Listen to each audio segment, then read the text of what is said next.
escreveu por toda a história páginas lindas de eterno valor. Deus demonstrou que a estrada pra glória é de perdão, de luz e de amor. Deus escreveu canções de vitória, cantos eternos de amor e de luz.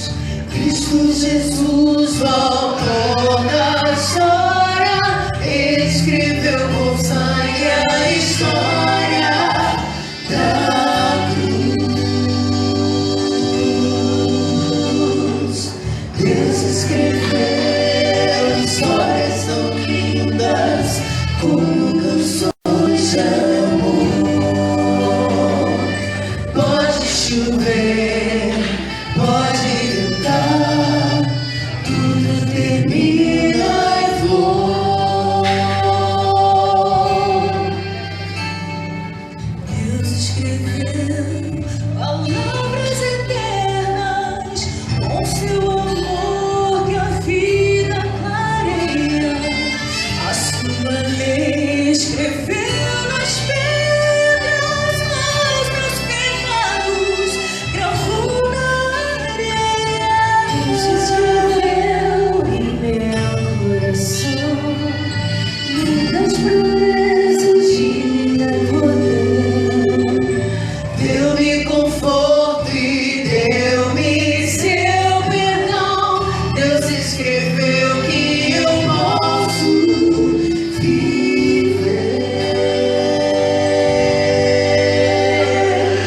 Deus escreveu histórias tão lindas como canções de amor. Pode chover, pode ventar, tudo termina em flor. Pode chover, pode ventar, tudo termina em flor. Pode chover, pode ventar, tudo termina em flor.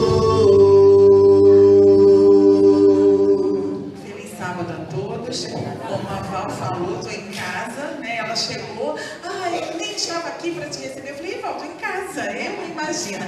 Elas pediram para eu dispensar a plataforma, mas como eu gosto muito da Val e da Adriana, eu vou querer elas aqui bem juntinho de mim, tá? Então elas vão continuar com brincadeirinha, só para dar uma emoção pro coração da Val. Depois eu dispenso a plataforma, podem descer. Irmãos, esse tema, né, quebrando o silêncio, tem como botar, irmão, na apresentação? É um tema difícil, é um tema pesado, é um tema que as nossas crianças precisam estar com o olho bem arregalado para ver e com o ouvido bem aberto para escutar. É um tema que pouco nós gostamos de falar, tanto na nossa família quanto nas nossas igrejas, e por isso o nome do projeto é Quebrando o Silêncio, né? Porque quantas histórias trágicas nós conhecemos dentro das nossas igrejas e dentro das nossas famílias. E nós já oramos, mas antes da gente iniciar, nós vamos falar com o nosso Deus novamente, como vocês estão mesmo assentados. Pai, nesse momento nós queremos, Senhor, nos colocar mais uma vez diante do Teu altar. Pai, mais do que ouvir a Tua voz, nós precisamos da Tua restauração, Pai. Senhor, o subtema grito de restauração, nós precisamos realmente, porque nossos corações gritam, Senhor, por uma restauração completa, que só poderemos ter com Cristo. Então, Pai, em nome de Jesus, que o Senhor esteja, Senhor, agora repreendendo toda e qualquer ação de Satanás, toda e qualquer perturbação da nossa mente, mas que o Senhor esteja, Senhor, abrindo a nossa mente, o nosso coração, para que possamos verdadeiramente ouvir a Tua voz. Em nome de Jesus. Amém. Amém. Irmãos, eu vou convidar os irmãos, apesar de estar ali, nem precisam. Eu estou tão em casa que eu vou descer, tá, irmão? Já desci, né? O texto base da mensagem se encontra em 1 Pedro 5, versículos de 10 a 11. Ele diz: Ora, o Deus de toda graça, que em Cristo vos chamou à sua eterna glória, depois de terdes sofrido por um pouco, Ele mesmo vos há de aperfeiçoar, firmar, fortificar e fundamentar. A Ele seja o domínio pelos séculos dos séculos. Amém.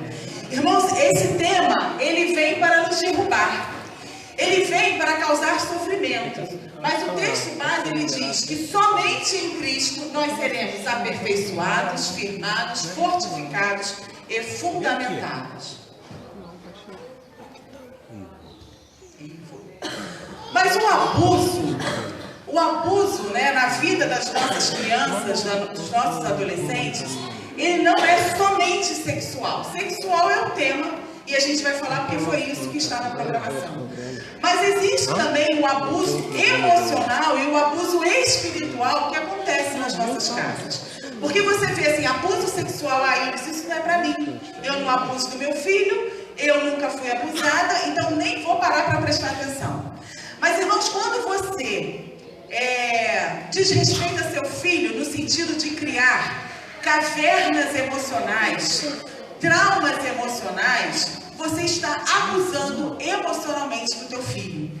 E em que momento isso é feito? Quando você não dá atenção, quando você grita, se você não conversa, quando você não se preocupa em escutar o que ele tem para dizer, quando você diz que ele é burro, que ele não vai dar em nada, quando você diz que você se arrepende em tê-lo, quando você diz, né, que a sua vida ficou muito ruim depois que você teve seu filho, mas isso eu não falo.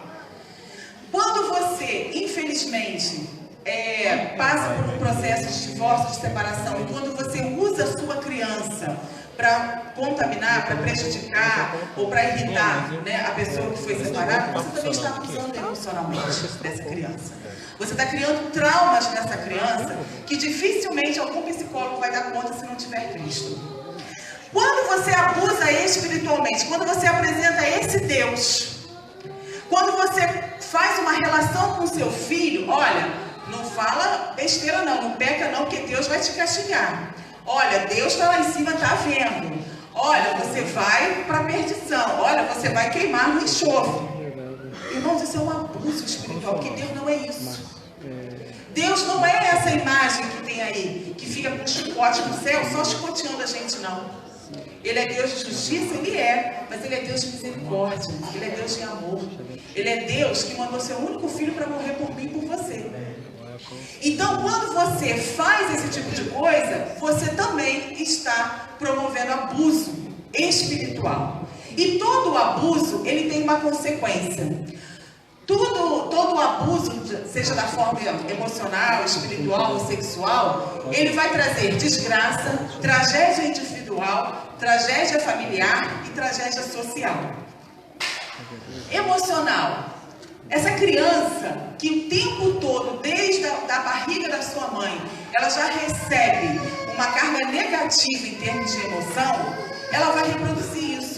E aí ela vai ter depressão, síndrome do pânico, problemas de relacionamentos, agressividade, reprodução de comportamentos, tristeza, suicídio e outros mais. Então, a criança que não é amada desde o ventre da sua mãe, a criança que não teve uma infância cercada por amor, por disciplina, porque a melhor forma de amar é a disciplina. Você ama seu filho quando você corrige, mas corrige em amor. A gente não está falando aqui de amor, de passar a mão na cabeça da criança, não. Não, porque isso é a maior prova de desamor. E isso também é um abuso emocional. Quando você não dá limite ao seu filho. Quando você não diz não. O filho da minha manicure, da minha não, mas que faz manicure no lugar que fazia unha. O menino com uma infância difícil, passou no exército, era para aqui do exército. Mandou uma ligação para a mãe, uma mensagem: mãe, me perdoa, mas eu estou acabando com a minha vida. Sabe o que é isso? A criança que nunca escutou não. A criança que não escuta um não, ela se transforma num adolescente fraco, rebelde e num adulto que não sabe lidar com as decepções. Não sabe lidar com o fracasso. É aquele aluno que tirou uma nota baixa e se joga da varanda da casa. É aquele adolescente que não passou no vestibular que queria fazer e se mata, se corta. Então, a melhor forma que a gente tem de amar o filho É mostrando o caminho da verdade, dizendo não, quando não precisa ser dito. Porque se você diz sim, se você passa a mão na cabeça, não, meu filho é assim mesmo, não posso deixar ele nervoso, não posso deixar ele tenso, você também está abusando emocionalmente dessa criança. Sabe por quê? Porque você não está fazendo dele um adulto forte. E se a Bíblia diz, isso é um pecado. Sabe por quê? Porque a Bíblia diz o quê? No mundo tereis aflições, mas tende bom ânimo. Em outras palavras, sede forte.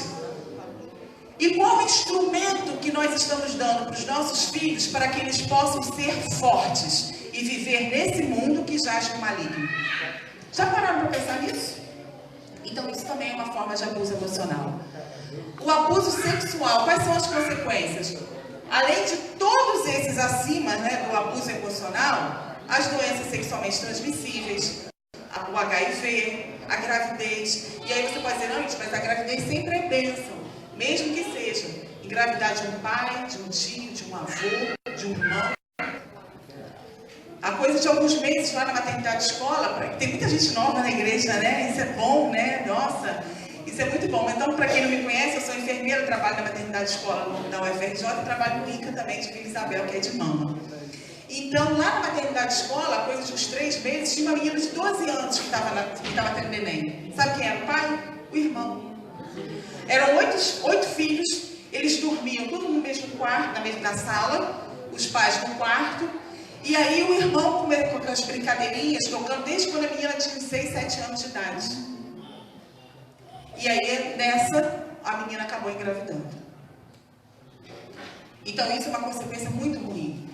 Qual é a consequência do abuso espiritual? Irmãos, se eu cresço com a visão que Deus é carrasco, que Deus é tirano, que Deus vai me açoitar, que é aquele homem que está com chicote, com aquela pessoa, aquele Deus que está com chicote para me bater, eu vou querer morar com ele eternamente? Se eu cresço vendo, ouvindo que Deus agride, que Deus castiga, que Deus é mau, que Deus não sei, eu vou querer viver a eternidade com ele? Não. E aí a maior e pior e terrível consequência desse abuso é a perda da salvação. E aí não há escola sabatina que dê jeito, que dê conta, não há colégio adventista que dê conta, não há pôr do sol que dê conta desse abuso espiritual. Foi aqui mesmo, nessa igreja aqui, que eu escutei uma mensagem de um pastor, muito cabelo branco, esqueci o nome dele, muito engraçado, enfim. E aí ele contou de uma vez, não sei se vocês lembram disso, de um terno branco, enfim, que ele era pequenininho, a mãe é de terno, botava ele de terno, e ele foi para a igreja, e ela falou, ele foi jogar bola, a mãe disse que não, e aí queria se sujar, enfim, ele realmente se sujou, e aí o pai falou, olha, depois do pôr do sol, a irmã está lembrada dessa mensagem? Depois do pôr do sol, eu vou te dar uma surra, porque você não pode ir para a casa do Senhor sujo desse jeito. Irmãos, ele tinha cabelo branco, e ele ainda lembrava. Ele disse que quando vinha o pôr do sol, anos e anos, falava de pôr do sol, o coração dele se estremecia. Mas não é porque, que bom, é o dia santo do Senhor, não. É porque ele lembrava daquilo lá. Porque isso é errado, porque Deus não quer, porque Deus está mandando. Irmãos, Deus não é isso. E aí, se você fomenta isso na tua criança, você está contribuindo. E aí você vai dizer assim, Satanás tirou meu filho de Deus. Satanás tirou, olha eu derrubando que a avó demorou tanto para fazer, tá vendo? A avó está lá atrás. Então, irmãos, aí a gente fala que é o mundo que levou o nosso filho. Foram as amizades que levaram os nossos filhos. Foi Satanás que levou, não você. Foi você que criou uma imagem de Deus tão ruim que esse jovem, essa criança, esse adolescente não vai querer viver a eternidade com Cristo, com Deus. Então, nós vamos nos ater ao abuso sexual. Isso aí é tema. Outra vez, Val me chama e a gente veio falar sobre o abuso emocional e o abuso espiritual. Mas hoje a gente vai falar sobre o abuso sexual. Na família, o que nós não podemos fazer? Irmãos, nós não podemos fazer o que Davi fez. Eu não vou pedir para abrir por conta, mas está ali a história de Davi. Quem tiver, né, a gente conhece a história, mas está em 2 Samuel 13, de 1 a 22. Davi foi o maior rei de Israel. Davi foi aquele que conquistou o mundo para Israel à época. Davi foi aquele que pegou os judeus, pegou Israel e botou numa posição de glória. Mas Davi fechou os olhos para o que acontecia dentro da sua casa. Davi não vigiou, não observou que um dos seus filhos estava olhando para Tamar com desejo, não de irmão, mas de mulher, de homem e mulher. Davi não observou que um irmão nutriu um ódio tão grande por outro, por tudo que ele tinha feito. Absalão odiou Amon, porque Amon fez aquilo com Tamar. Mas Davi estava preocupado em conquistar o mundo e fechou os olhos para o que acontecia dentro da sua casa, debaixo da sua vista. E nós sabemos que as consequências foram terríveis. Então, aquilo que nós não podemos fazer é fechar os olhos para o que acontece dentro da nossa casa. Nós precisamos observar como é o relacionamento de um irmão com o outro, de um primo que vem na sua casa, de um tio que está frequentando a tua casa, de um vizinho. Nós precisamos, não adianta você fechar o olho e fingir que não existe. Sabe aquela história do paciente com câncer que procura, a paciente, vou falar da minha realidade. Eu vi um nódulozinho aqui, mas olha, eu nem quis mexer nisso. Não quis mexer, eu fingi que não existia. E aí, quando vai procurar ajuda, não tem mais o que fazer. Então, fechar os olhos não resolve o problema. Fechar os olhos não resolve o conflito. Então, a gente precisa estar bem atento ao que acontece dentro da nossa casa. E aí, o que nós temos que fazer? Ser como Jó. A Bíblia diz lá em Jó, capítulo 1, versículo 4 e 5, que os irmãos se juntavam, ele estava atento e ele chamava os filhos. Olha, vamos aqui orar, vamos conversar, porque pode ser que eles tenham pecado contra o nosso Deus, então nós vamos chamar todos aqui. Então nós precisamos saber o que acontece, observar. A gente precisa estar atento às mudanças de comportamento. A tua criança sempre foi alegre, sempre foi feliz, de repente ela começa a ficar triste.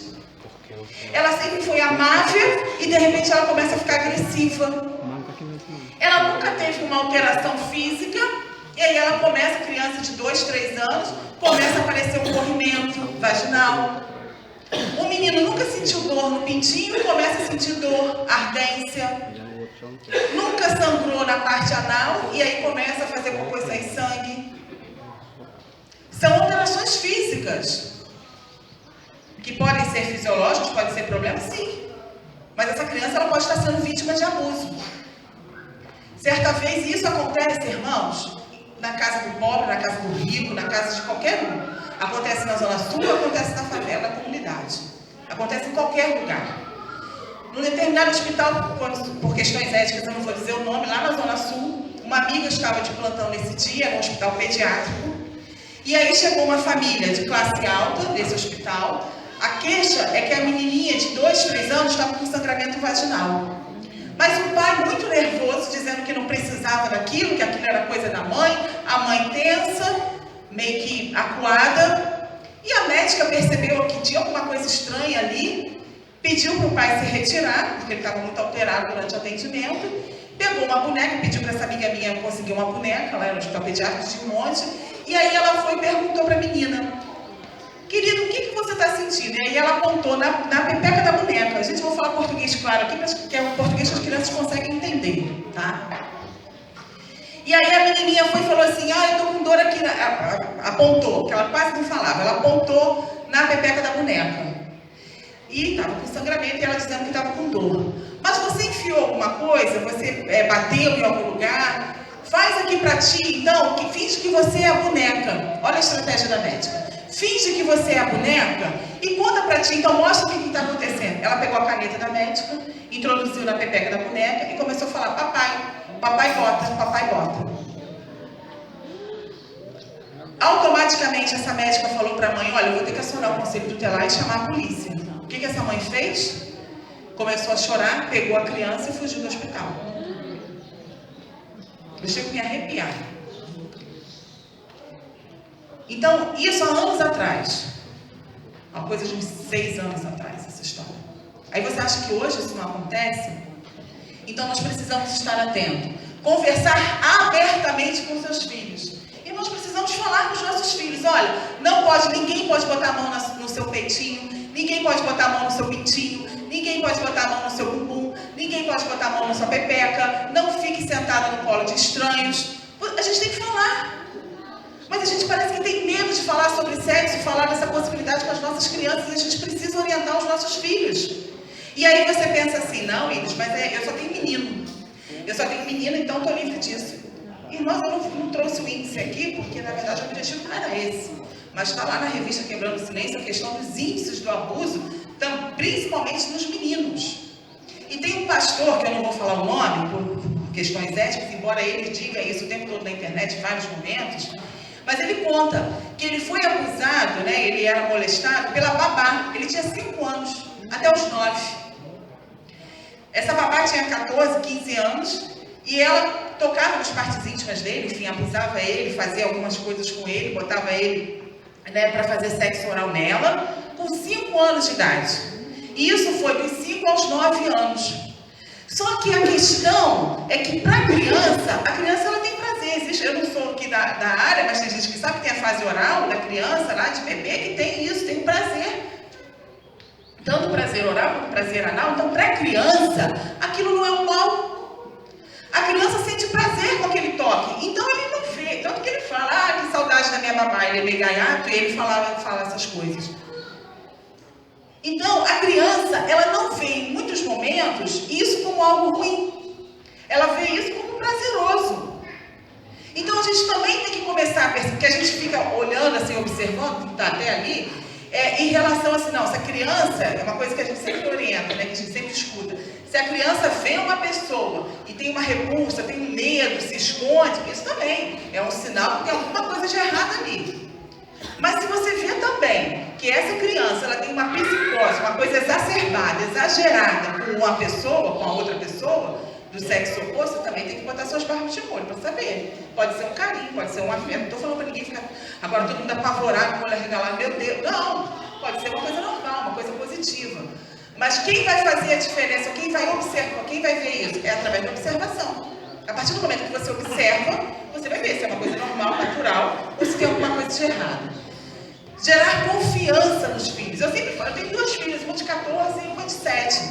Elas eram pequenas e eu falava, olha, até mesmo antes de me separar do pai delas. Eu falava, olha, se alguém fizer alguma coisa, vocês podem falar, mamãe acredita em você. Não vamos falar que, vai matar sua mãe. Não, tudo isso é conversa fiada. Não vai me matar, eu vou acreditar em você. Então, se acontecer qualquer coisa, você tem liberdade para falar para a mamãe, para me contar. Você me conte imediatamente. Então, a gente precisa passar essa confiança para os nossos filhos.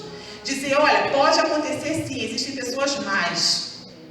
Existem pessoas más que fazem coisas ruins com as crianças. E elas precisam ter essa confiança em contar isso para a gente.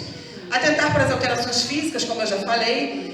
Falar sobre toques de outras pessoas. Então, eu sempre falo isso. E vou falar para cada criança que aqui está. Não pode tocar na pepeca, não pode tocar no bumbum, não pode tocar no peitinho, não pode tocar no cravinho, no lulu, qual é o nome que vocês dão. Não pode. Está errado, está rindo, né? Mas é verdade. O nome que você dê para a tua criança, tu fala que não pode encostar, não pode estar rindo, né, meu filho? Mas a tia está falando uma coisa séria. Não pode. Mas você vai ser bom. Não vai ser bom, está errado. E a gente precisa falar isso para as nossas crianças. Evitar situações de risco aos vulneráveis. As nossas crianças são vulneráveis. Então, assim, por exemplo, o meu marido até falou, nem apresentei meu marido, né? Me perdoe. Olha, meu Vantiza sentado ali, gente, com o celular na mão, eu nem apresentei meu marido, tá, gente? Essa coisa linda, mas é meu, tá? Já tem nome. Então, ele sempre fala, você tem muitos exemplos, você vai ficar falando dando exemplos e vai estourar o prazo limite. Mas é porque às vezes a gente fala de uma coisa aqui, e quando a gente não dá exemplo, parece que é uma coisa muito distante, não é? Então tem uma menina que foi criada comigo quando eu passava férias no BNH, ali no Caxambi, na casa da minha tia. E essa minha tia morava num conjunto, mora até hoje, que tem vários blocos. Então as crianças desciam e brincavam lá embaixo. Essa menina, que hoje é adulta, tem filha e até hoje carrega problemas em relação a isso, ela foi abusada dentro do condomínio, estuprada mesmo, tá? Chegou em casa sangrando. Quando ela tinha 4 anos de idade, estava brincando. E aí a mãe tinha costume de deixar ela brincando solta no condomínio. Até hoje essa menina não sabe quem foi o agressor. E aí uma coisa que eu sempre falo com as minhas paranoias, né? Não sei quem foi uma vez falou assim pra mim, mas a pessoa vai ser presa. A pessoa é maluca, se fizer isso vai ser preso. Mas e o dano emocional, físico e espiritual espiritual que ficou na criança? Quem dá conta? Ele pode ser preso, pode acontecer o que for. Mas quem dá conta de uma criança que foi estuprada, violentada com 4 anos de idade, que chegou em casa sangrando? Então nós não podemos deixar os nossos filhos numa situação de risco. Irmãos, existem pessoas que se infiltram dentro das igrejas para levar a criança e fazer isso. Aconteceu um caso na igreja adventista do Espírito Santo. Eu tinha uma amiga que fazia parte dessa igreja. O cara chegou na igreja, começou a frequentar a igreja. E aí a menininha, acho que tinha 4 anos, saiu, foi beber água, falou: mãe, vou beber água. Esse homem pegou essa criança, a mãe nada de ver que a criança voltava. Essa criança foi encontrada no outro dia, no domingo, numa lixeira próxima à igreja, estuprada e morta. Ah, mas tem os diáconos que ficam ali na porta. Você está vendo? E sabe que eles vão conseguir ver tudo? E eu canso de ver criança saindo para ir no banheiro, para beber água, lá na central mesmo, que a igreja é grande. Então nós não podemos colocar os nossos filhos numa situação de risco, porque eles são vulneráveis. Essa semana mesmo, até eu não vi a reportagem, mas meu marido viu, o síndico de um prédio. Ele tinha uma série de joguinhos eletrônicos e foi preso, pedófilo. As crianças tinham o hábito de ir na casa dele, era síndico, subsíndico, enfim. E aí ele tinha tudo ali em relação à pedofilia e ele acabou sendo preso. Então a gente precisa estar atento a essa questão dos riscos, né? Sair do celular e dar mais tempo aos nossos filhos. Irmãos, isso é uma coisa seríssima. Eu ria muito com uma senhorinha, vizinha de uma amiga minha, que na época, quando inventaram o celular, ela falou: isso daí é um instrumento de Satanás para acabar com as famílias. Irmãos, em muitas famílias a gente ri, mas muitas famílias estão enfrentando problema por conta do celular. Então, pais que ficam o tempo todo na internet, ou dá um outro celular para o filho, e você não sabe o que essa criança está vendo, você não sabe quais são os vídeos que essa criança está vendo, você não sabe, porque não é, ela está no vídeo de criança, mas a coisa é tão séria que existem anúncios que vão no YouTube de mulheres se oferecendo, de homens, enfim, de pornografia. E aí seu filho aperta ali, ele tem acesso a coisas que você nem imagina. Então, irmãos, a gente precisa estar atento e sair, né, desse celular e dar mais atenção para os nossos filhos. Mas isso é uma prevenção, né? Uma prevenção, você tem que estar atento, enfim. Mas se teu filho chega para você e fala assim: mãe, pai, eu fui abusado, eu fui abusada, eu fui molestada, o que a família precisa fazer? Primeira coisa é não se calar, como muitos fazem. Isso precisa ser dito, porque se essa criança confiou em você para te dizer isso, mas se você fala: não, isso é coisa de criança, isso é coisa da mentalidade dela, você está fazendo um dano pior do que o agressor. Eu fui pregar uma vez na igreja de Angra, não sei se eu já contei isso aqui, e aí ao término, uma menina de 16 anos me chamou para conversar, e aí ela falou que ela foi violentada por um ancião da igreja, quando ela tinha 12, 13 anos, e que a mãe, a princípio, não acreditou nela, pediu para ela não comentar isso com ninguém. Mas ela acabou falando, que a mudança também do comportamento dela foi grande, o cara continuava na igreja. Ela tinha 16, 17 anos. Sabe o que a igreja fez? Nada. Esse ancião saiu da igreja, e essa menina falou chorando para mim: eu odeio a igreja adventista. Eu odeio o sábado. Eu odeio o pôr do sol. Eu odeio a minha mãe. Essa menina tinha 16 anos, falou isso aos prantos comigo. Então a nossa postura, a nossa conduta, ela pode tanto acalentar e curar uma pessoa dessa através de Cristo, como ela pode fazer uma destruição ainda pior. Então não podemos nos calar. Existe coisa que é da mentalidade da criança? Sim, existe. Mas até que se prove o contrário, você tem que acalentar, você tem que acreditar, você tem que confiar. Existe um caso que caiu na mídia de um dono de escola que foi acusado de pedofilia e depois descobriram que era tudo mentira. Não sei se vocês sabem, acabou com a vida do casal, quebraram a escola toda e depois foi provado que era tudo mentira. Foi a mãe que influenciou a criança a fazer essa mentira. Um outro caso que eu vi a reportagem, 3 filhos, os pais se separaram, a mãe se juntou com uma outra mulher, foi morar com essa mulher, e aí para afastar o pai das crianças, as crianças deviam ter 5, 8 anos, não sei se vocês viram isso, ela colocou na cabeça das crianças que era para mentir, para dizer que o pai abusava dessas crianças, molestava. E essas crianças foram a juízo, disseram que eram molestadas pelo pai, 3. Esse homem foi preso, passou anos na cadeia. Vocês imaginam o que não acontece com um pedófilo quando chega numa cadeia? Ou alguém que é preso por pedofilia. Eu não preciso, falar mais claro. Eu acho que todo mundo aqui sabe o que acontece. Então vocês imaginam o que aconteceu com esse homem dentro da cadeia.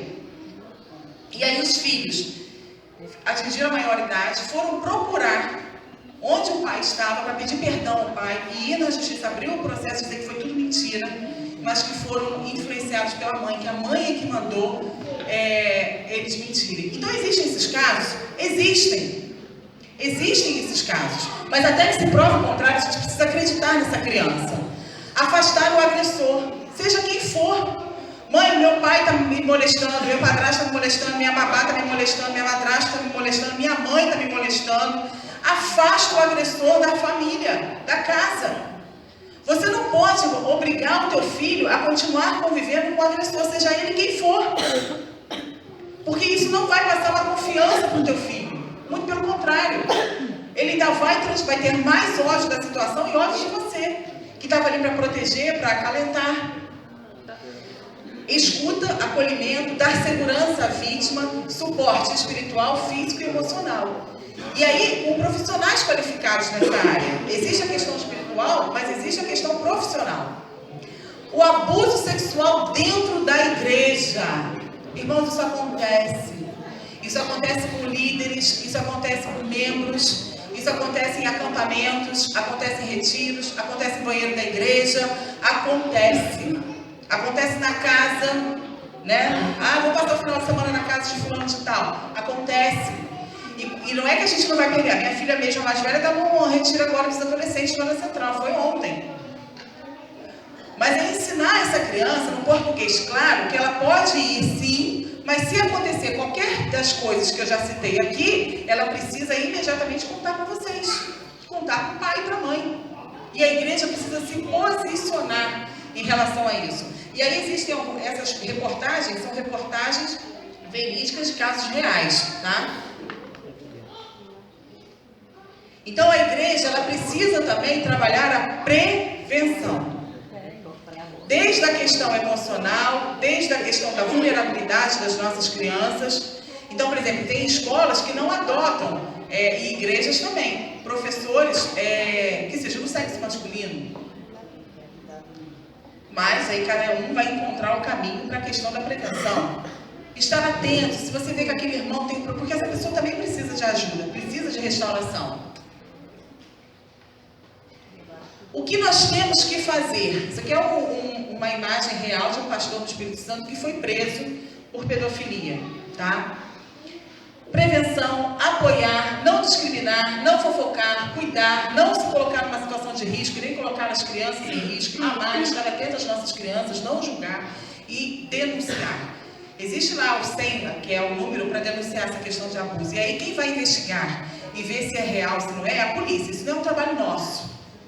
Mas também a gente não pode se calar. E essa menina de 16 anos, ela disse que quando eu chegava na igreja, todo mundo me olhava.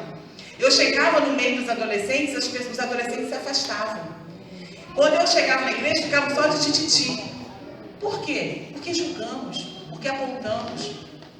Porque ainda tem gente que pensa assim, mas se ele fez isso é porque ela deu margem para isso. Por que na minha filha ele nunca tocou? Irmãos, são falas reais. De membros. E hoje nós aprendemos aqui sobre a questão, uma lição toda, fala sobre amor aos pequeninos, ao próximo. Mas quando acontece uma bomba dessa dentro do nosso seio, dentro da nossa igreja, a gente julga, a gente acusa, a gente aponta e a gente faz tudo diferente do que Jesus sempre nos ensinou. Porque Jesus sempre nos ensinou a apoiar, a acalentar os mais fracos e oprimidos. E você ainda acha que uma criança de 5, 6 anos pode despertar o desejo sexual de um marmanjão de barba e que que esse adolescente, essa criança ainda é culpada? Você ainda acha que a culpa é de quem despertou o desejo? Não vou deixar junto com os meus filhos, porque ela já não é mais virgem, então não vou querer mais ela junto com as minhas filhas. Ah, não, olha, ela engravidou, então não vou querer mais ela junto com as minhas filhas. Temos adotado uma posição hipócrita. Irmãos, Jesus está batendo a porta. Vocês viram São Paulo que era de dia e se transformou em noite? Estava de noite? Isso está lá na Bíblia. Como já aconteceu em outros momentos da história que a gente sabe disso. Jesus não está batendo a porta, não, ele está chutando, ele está dizendo, olha, eu estou chegando.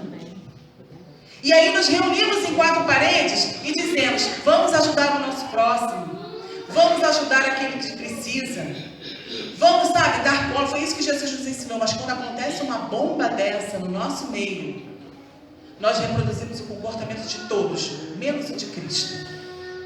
E aí, causamos um abuso espiritual na vida dessa criança e desse adolescente. Porque privamos essa criança e esse adolescente de estar na eternidade. Por uma conduta nossa. Grito de restauração. Irmãos, esse é o foco. Porque o abuso, a lástima, a desgraça, a tragédia, ela pode acontecer dentro da nossa casa. Por mais que você cuide, por mais que você zele, por mais que você esteja atento, isso pode acontecer. A gente roga a Deus que não, porque as mazelas, as consequências são terríveis. Tem pessoas que hoje não conseguem ter uma relação sexual com o marido porque foram abusadas na infância, molestadas. E se separam em função disso. Tem um caso de uma pessoa bem próxima, que não é do Rio, mas foi criada comigo. E essa menina, ela era abusada pelo pai, assim como todas as sobrinhas. E num belo dia, ela se relacionou com um bandido, com uma pessoa, enfim, teve 2 filhos e tal. E aí a família toda, ninguém nunca soube, a família toda caiu de pau em cima dessa menina. E um dia, aos prantos, ela gritou com a mãe e falou assim, eu me relacionei com um bandido, tive filho com ele, porque ele vai me proteger do meu pai. Ele não vai permitir que meu pai me toque nunca mais, coisa que você sempre permitiu.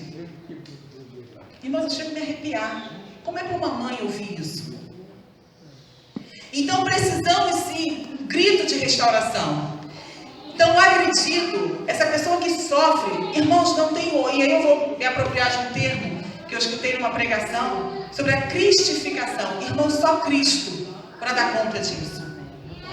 Eu não vou pedir para os irmãos abrirem em Filipenses 4, de 10 a 13, mas depois que tiver curiosidade pode lá ler.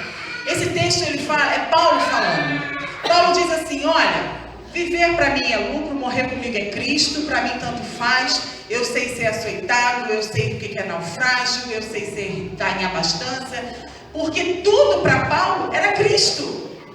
Tudo se resumia a Paulo, Cristo. Então, quando Paulo pensava, poxa, Cristo, Deus fez o plano da salvação, criou o homem caiu, veio Cristo para nos salvar, Paulo sabia o que lhe aguardava. Então, quando ele fala, é como se Paulo estivesse dizendo assim, olha só, nada me abala, porque tudo para mim é Cristo. Eu sei que tudo isso é passageiro. Eu sei que por mais que eu tenha mazela, por mais que eu tenha sofrimento, eu sei que Cristo vai dar conta disso. Eu sei que um dia eu vou estar na glória com Ele. Irmãos, eu falo isso com muita cautela. Porque quem passou por uma situação dessa, sabe a dor que é. Quem foi abusado na infância e na adolescência, sabe a dor que é. Então, de forma alguma, eu estou querendo minimizar o seu sofrimento. De forma alguma, eu estou querendo dizer que não é besteira. Olha, Jesus vai voltar mesmo. Não! O que eu estou dizendo é que somente Cristo vai dar conta desse rombo no coração, na mente e na vida física, emocional e espiritual da criança e do adolescente que foram abusados. Sem Cristo, a gente não consegue. Eles então não precisam de psicólogo? Não, precisa. Precisa. Porque se eu estou com um problema no coração, eu vou procurar um médico, um cardiologista. Se eu estou com um problema neurológico, eu vou para um neurologista. Se eu estou com um problema emocional, eu vou precisar de um psicólogo, de um psiquiatra, porque Deus deu sabedoria e competência. Mas se não for Cristo, se a gente não pensar na magnitude atitude que é Cristo na nossa vida, nada disso vai resolver. Então a gente precisa o quê? Sair desse plano e colocar tudo aos pés da cruz, porque foi isso que Paulo fez. Paulo falou assim, olha, Paulo quando escreveu aos Filipenses, que é o povo conhecido como o povo do amor, da alegria. Paulo disse, olha, eu tenho uma alegria. Ele não sabia se ele ia ser morto, se ele ia... O que ia acontecer com ele? Mas a alegria dele estava acima das circunstâncias. Irmãos, se a gente não conseguir cristificar as nossas mazelas, a gente vai viver 80, 90 anos, se a gente chegar até lá, de pura infelicidade. Se a gente adotar uma postura de culpar Deus, como eu já escutei, onde estava Deus quando eu estava sendo molestada pelo meu pai? Onde ele estava? Que não viu isso? Irmão, se a gente transferir esse ódio, essa fúria para Deus, nós perdemos a salvação. Porque nos afastamos, largamos Ele e dizemos não para Deus. Então, o que eu estou querendo dizer é que se a gente não cristificar todas as mazelas das nossas vidas, a gente não vai conseguir. A gente começa a perguntar, onde está Cristo nisso? Por exemplo, perdi meu emprego, eu estou doente. Tá, mas e Cristo? Cristo é uma coisa maior. Porque isso faz... Não, você está falando isso? Não. Porque você não sabe o que é. Não, a gente sabe. Então precisamos começar a olhar o nosso problema e perguntar, mas Cristo está nisso? Ah, Senhor, eu preciso de uma bênção, eu preciso de uma casa nova. Cadê Cristo nisso? O plano de Cristo é muito maior do que esse plano terrestre. Seja tanto das nossas necessidades, quanto daquilo que a gente precisa, como desses infortúnios que nos acontecem. Então nós precisamos levar tudo ao pé da cruz. E se não for Cristo, irmãos, na vida de uma criança, na vida de um adolescente que foi abusado, a gente não vai conseguir levar essa pessoa para os caminhos do Senhor. A gente não vai conseguir dar conta dessa restauração.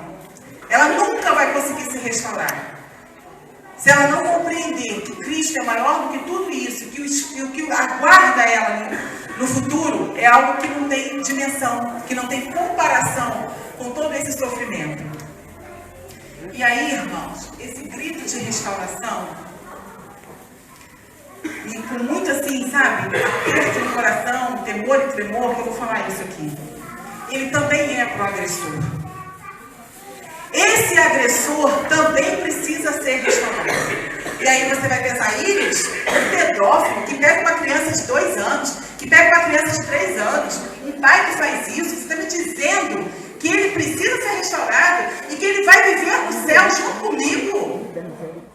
Sim, eu estou dizendo isso.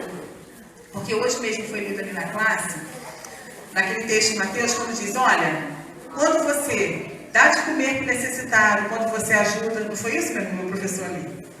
E quando você vai às prisões, está escrito lá na Bíblia, o pedófilo está onde? Ele está na prisão. Então ele também precisa ser restaurado. Esse grito de restauração também precisa para o agressor. E aí eu trago a história de Manassés, que está escrito no 1 Reis 21, 5, 6, mas tem toda a história dele lá. Manassés, ele era filho do rei Ezequias.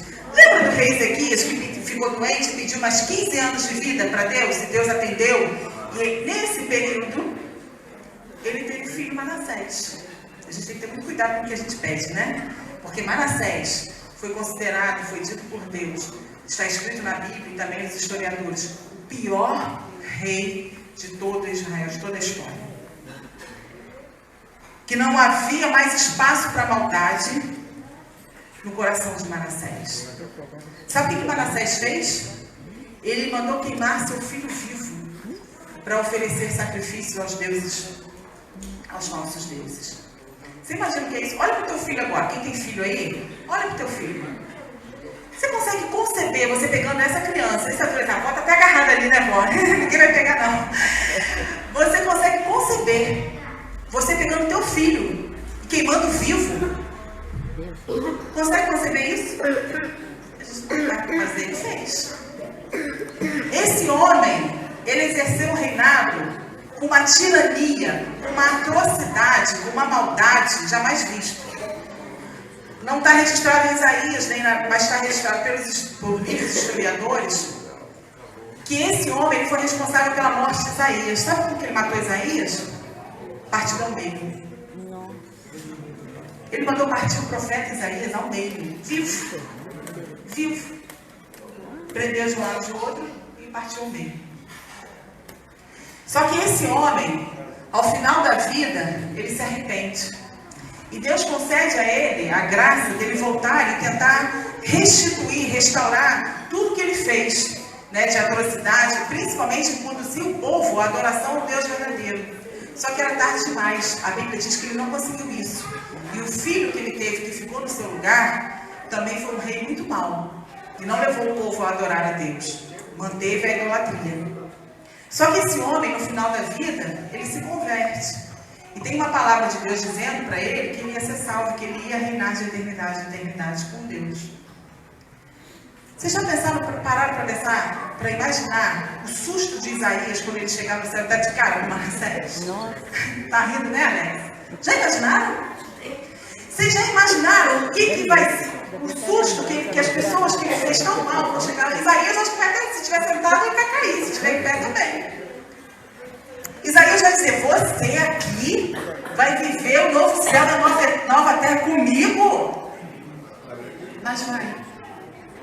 Então, irmãos, o que eu estou querendo dizer é que se não for Cristo também na vida do agressor, a gente não consegue restauração. E o agressor precisa de restauração. O agressor, ele é filho de Deus, assim como eu, como você. Cristo morreu por mim, e morreu por você, e morreu por ele também. Eu sei que é difícil, irmãos. A lição até fala hoje, estava falando, a gente conversou sobre pagar o mal com o bem. Isso é um princípio de Cristo.